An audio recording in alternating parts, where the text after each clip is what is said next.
বাংলাদেশে ক্রিপ্টোকারেন্সির লেনদেন সহ ফিনান্সিয়াল ক্রাইম নিয়ে কাজ করে ক্রিমিনাল ইনভেস্টিগেশন ডিপার্টমেন্ট সিআইডি। সংস্থাটির দাবি, বাংলাদেশ থেকে প্রায় 11,000 কোটি টাকা নিয়ে গেছে কানাডা দুবাই ভিত্তিক প্রতিষ্ঠান MTFE। এখানে টাকা বিনিয়োগ হতো ক্রিপ্টোকারেন্সিতে। আর বাংলাদেশের মানুষ মোবাইল ব্যাংকিং কিংবা ক্রেডিট কার্ড দিয়ে এই ক্রিপ্টোকারেন্সি কিনত ভার্চুয়াল মুদ্রা বিনিময়কারী প্রতিষ্ঠান বাইন্যান্সের কাছ থেকে। তারপর বাইন্যান্সের অ্যাকাউন্ট থেকে সেই মুদ্রা চলে যেত MTFEর অ্যাকাউন্টে। এই MTFE পুরো টাকা মেরে দিলে পথে বসে যান এদেশের 5.5 লাখ ভুক্তভোগী। এ বিষয়ে টিম 360 ডিগ্রি বাইন্যান্স কর্তৃপক্ষকে একটি মেইল পাঠায়।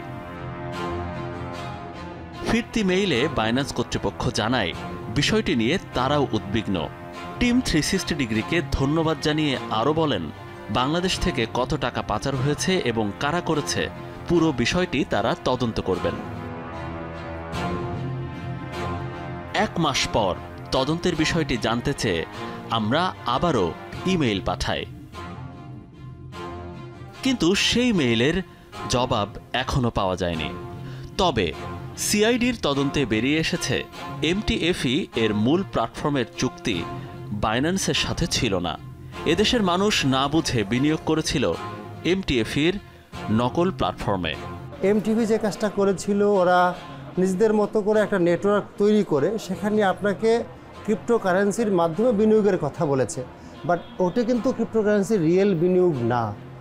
OKX প্ল্যাটফর্মে ছিল কিন্তু ওদের মূল প্রোফাইলটা, যেটা MTFEর মূল। কিন্তু যারা বিনিয়োগকারী তারা কিন্তু কেউ OKX প্ল্যাটফর্মে থ্রো থেকে টাকা দেয়নি।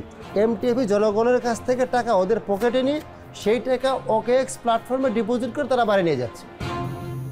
অবশ্য বিদেশে চলে যাওয়া বেশ কিছু টাকার সন্ধান পেয়েছে তদন্তকারীরা।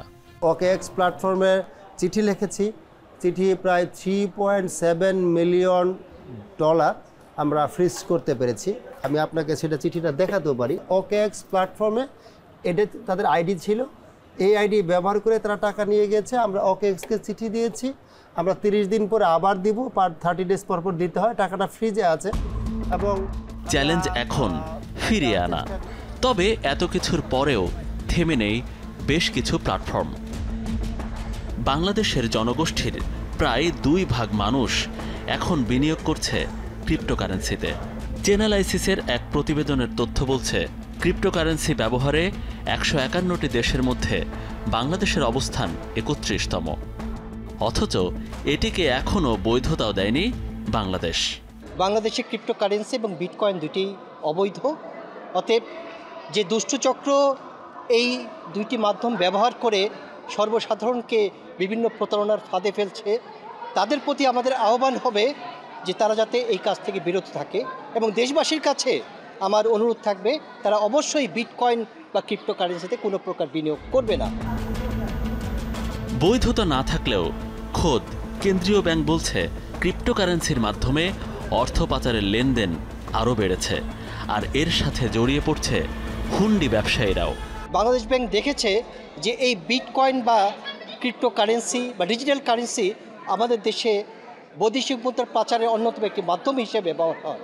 অতএব যেহেতু এই পাচার কাজ আমাদের কাছে একটা ঘৃণিত, অতএব এই পাচার কার্যকে যদি আমরা প্রতিহত করতে চাই, তবে আপাতত এই ক্রিপ্টোকারেন্সি বা বিটকয়েনের বৈধতা দানের কোনো সুযোগ আমাদের দেশে নেই। বাংলাদেশ ব্যাংক ও সিআইডির তদন্তে বেরিয়ে এসেছে, অনলাইন জুয়ারিরা মাঠ পর্যায় থেকে মোবাইল ব্যাংকিংয়ের মাধ্যমে টাকা তুলে বিভিন্ন পোশাক, মোবাইল অ্যাক্সেসরিজ কিংবা আইটি বিজনেসের নামে থাকা ব্যাংক অ্যাকাউন্টে জমা দেয়। পরে এই অর্থ ক্রিপ্টোকারেন্সির মাধ্যমে বিদেশে পাচার করে দেয়া হয়। টিম 360 ডিগ্রিও পেয়েছে এমন এক মোবাইল অ্যাক্সেসরিজ দোকানের সন্ধান।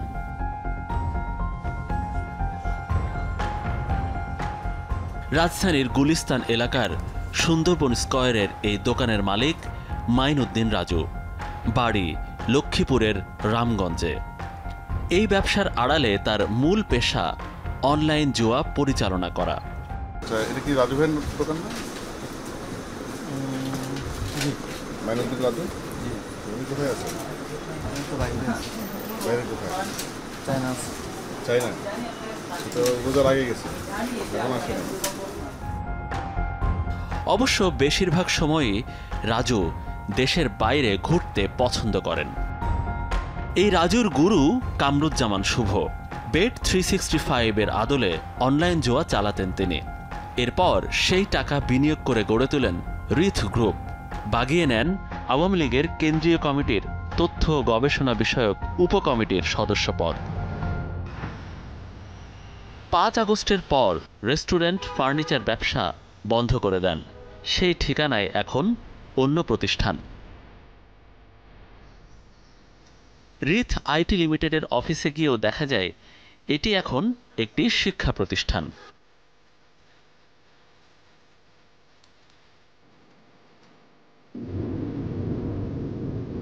এই রাজু ও শুভর খোঁজে লক্ষ্মীপুরের রামগঞ্জে টিম 360 ডিগ্রি। এটি রাজুর বাড়ি হলেও তিনি এখন চীনে। আর শুভকে পাওয়া না গেলেও কথা হয় তার বাবা বাচ্চু সাহেবের সাথে। ছেলে শুভ আছে? না না, কোথায় থাকে? ঢাকাতে আছে। ঢাকায়, উত্তরায়। ও, বাড়িতে নাই? আসে না আপনার বাড়িতে? না, ওনারও যে একটা অনলাইন ক্যাসিনো চালায়, তো ওইটা অনলাইন ক্যাসিনো। এমন শত শত অভিযোগ আসে সিআইডিতে।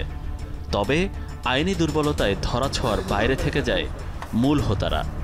পর্যাপ্ত আইন, পর্যাপ্ত বিধি আমাদের হাতে নেই, আমাদের যেটা খুবই দরকার। আর এই অপরাধগুলো এতটাই দ্রুত প্রসারণশীল যে এখনই কার্যকরী ব্যবস্থা না দিতে পারলে যে কোনো সর্বনাশ হয়ে যাবে। এর মধ্যেই পরিষ্কার যে কেন্দ্রীয় ব্যাংক বৈধতা না দিলেও থেমে নেই ক্রিপ্টোকারেন্সির ব্যবহার। কোনো বাধা ছাড়াই দেশের বাইরে চলে যাচ্ছে হাজার হাজার কোটি টাকা। সিঙ্গাপুর, দুবাই, থাইল্যান্ড এবং ইউরোপে আছে ক্রিপ্টোকারেন্সির 250 এটিএম বুথ। পাসওয়ার্ড দিলেই এসব বুথ থেকে বেরিয়ে আসে কাগজে নোট। আপনি 10,000-এর বেশি টাকা বা আপনি 1 কোটি টাকা যদি পাচার করতে চান, এটা যদি ফিজিক্যাল টাকা হয় আপনার 2 ব্যাগ টাকা হয়ে যাবে। 2 ব্যাগ টাকা নিয়ে আপনি এয়ারপোর্ট এক্সিট করে কিন্তু ধরা পড়ার সম্ভাবনা বেশি। শুধু ভেরিফাইড অ্যাকাউন্ট দিয়ে বাইন্যান্সের থ্রুতে প্রায় $80,000 সমমূল্য আপনি নিয়ে যাবেন, যেখানে কিচ্ছু প্রয়োজন নেই। ক্রিপ্টোকারেন্সি নিয়ে গবেষণা আছে এমন একজন বিশেষজ্ঞের সামনে টিম 360 ডিগ্রি। গোপন না রেখে আইনি কাঠামোতে কিভাবে ক্রিপ্টোকারেন্সি ব্যবহার করা যায় সেই পরামর্শ দিলেন এই বিশেষজ্ঞ। ক্রিপ্টোকারেন্সি বলি বা ডিজিটাল কারেন্সি বলি, এটা হচ্ছে আজকের যুগের বাস্তবতা। এটাকে অস্বীকার করার কোনো সুযোগ নেই। এটা অনেক দেশে এটা বৈধ করেছে, অনেক দেশে এখানে করেনি, অনেক দেশ চিন্তা করছে কীভাবে এটা বৈধতা দেবে। তো আমাদের দেশে আসলে এটা নিয়ে এটা বৈধতা না দিয়ে একসময় আমরা পারবো না, করতেই হবে। অর্থনীতির কিছু নীতিমালা মেনে চলতে হবে। সেই জিনিসগুলো যদি ঠিকমতো মেনে করা হয় তাহলে ক্রিপ্টোকারেন্সিতে কোনো সমস্যা নেই। সমস্যার জায়গা একটাই, অ্যাডিশনাল যে প্রবলেম, যে জায়গাটা, সেটা হচ্ছে প্রযুক্তিগত সক্ষমতার জায়গা। অর্থাৎ এই ক্রিপ্টোকারেন্সি আমরা নিরাপদে জেনারেট করতে পারছি কিনা, এটা হ্যাকিংয়ের শিকার হওয়ার সম্ভাবনা কতটুকু, এবং গ্রাহকরা যাতে নিরাপদে ব্যবহার করতে পারেন তার জন্য কতগুলো অ্যাওয়ারনেস দরকার, সেই জায়গাটা নিশ্চিত করা।